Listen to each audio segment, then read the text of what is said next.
क्या आपका बच्चा अल्पायु में ही मर जाता है? क्या आपका गर्भपात हो जाता है? क्या आपको मांद्या दोष लगा हुआ है? क्या आप संतान सुख से वंचित हैं? क्या आपका बच्चा मंदबुद्धि है? क्या आपके बच्चे को बार बार नजर दोष लग जाती है? ऐसी स्थिति में क्या करें? राधे राधे, जय श्री कृष्णा, नमस्कार। मैं आचार्य पंडित गिरीश वारोलिया। मित्रों, जिनकी संतान अल्प आयु में भी मर जाती है या जिनकी संतान पैदा होते साथ अनेक बीमारियां उसको ग्रसित कर लेती हैं, या जिनका बच्चा मंद बुद्धि का है तो 15 साल की उम्र का, लेकिन उसकी बुद्धि जो 5 साल या 6 साल के बच्चे के बराबर है, उसको बार बार नजर दोष लग जाती है, चिड़चिड़ापन उसके अंदर आता है, किसी न किसी तरीके से मानसिक अपंगता यदि उसके अंदर है, तो उसके लिए पूज्य गुरुदेव ने गायत्री की साधना सर्वश्रेष्ठ बताई है। क्योंकि माँ ही एक ऐसी है जो अपनी हर बच्ची की पुकार को सुनती है और उसकी हर समस्या का समाधान करती है।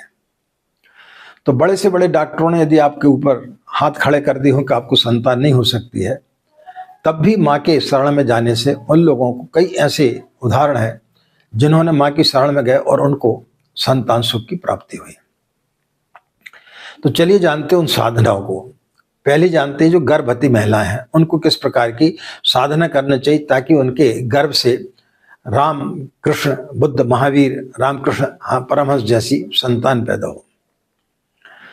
जो महिला गर्भवती है उसको चाहिए कि स्नान आदि करने के पश्चात में अपनी पूजा स्थली पर बैठ जाए, एक कलश और एक दीपक जला ले और इस प्रकार से मुद्रा बना करके घुटनों के ऊपर उनको रख ले और मन ही मन गायत्री मंत्र का जाप करे।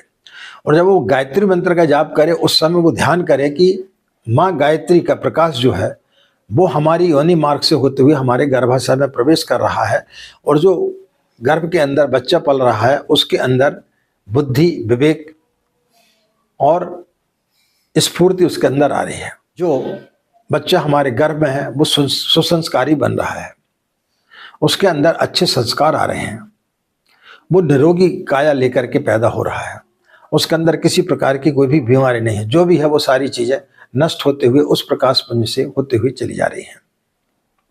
इस प्रकार से उसको ध्यान करना चाहिए और सायंकाल जो है सूर्यास्त के बाद में उसको कम से कम आधा घंटे तक इस प्रकार का ध्यान करेगी और जो कलश का जल है उसको ले जा करके सूर्य को अर्घ दे दें और थोड़ा सा जल जो है उसमें बचा करके स्वयं उसको पी लें।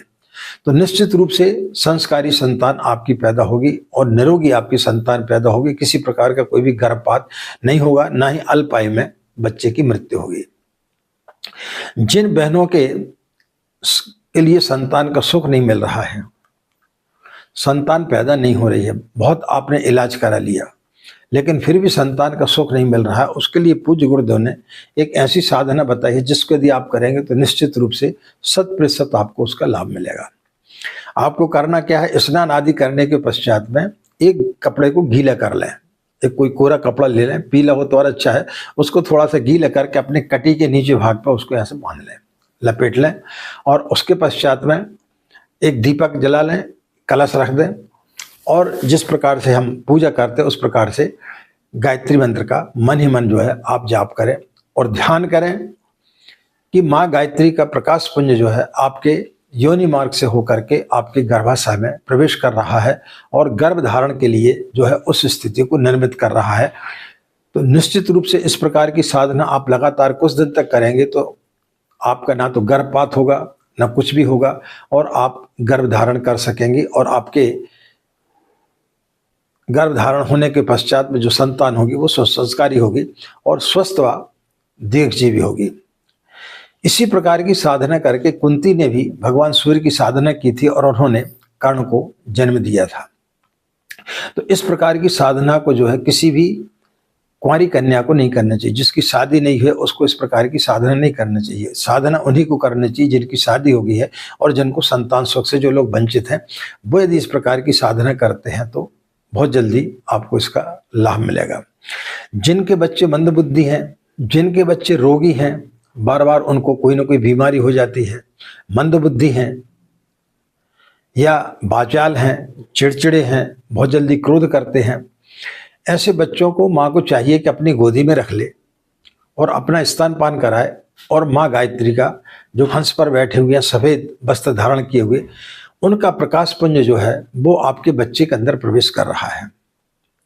यदि आपका बच्चा बड़ा है तो उसको गोदी पे रख लें, गोदी में लिटा लें और उसके सिर के ऊपर ऐसे हाथ फेरते जाएं और मन ही मन आप जो है गायत्री मंत्र का जाप करते जाएं, तो निश्चित रूप से आप पाएंगे कि कुछ दिनों के पश्चात में आपका जो बच्चा रोगी था उसका रोग ठीक होने लगेगा, मंद बुद्धि है उसमें उसका परिवर्तन आएगा, या चिड़चिड़ाता है या किसी प्रकार का कोई भी नज़र दोष लग जाता है, उससे निश्चित रूप से आपको इसमें सफलता मिलेगी। और इसके पश्चात जो जल है पूजा का, उसको अर्घ दे दें सूर्य को, और थोड़ा सा जल जो है वो बचा करके बच्चे के ऊपर उसको अभिषेचित कर दें, तो निश्चित रूप से आपके बच्चे में आशातीत परिवर्तन आपको कुछ ही दिनों में दिखाई देना प्रारंभ हो जाएगा। तो इस उपाय को आप लोग करें। जिनकी शादी हो गई है और उनको संतान का सुख काफ़ी समय से नहीं मिल रहा है, वो कर सकते हैं। गर्भवती स्त्रियां अच्छे संतान के लिए कर सकती हैं। जिनकी संतान पैदा हो गई है लेकिन वो रोगी है, चिड़चिड़ा रहता है, मंदबुद्धि वाला है, या उनको नज़र लग जाती है, तो ये 3 प्रकार की साधना बताई। इनको यदि जो भी माताएं बहनें करेंगी निश्चित रूप से उनको आशातीत सफलता प्राप्त होगी। आज की बातें ही समाप्त करते हैं। आप सभी के अंदर बैठे परमात्मा का हमारा प्रणाम। हमें आज्ञा दें। नमस्कार। ओम शांति।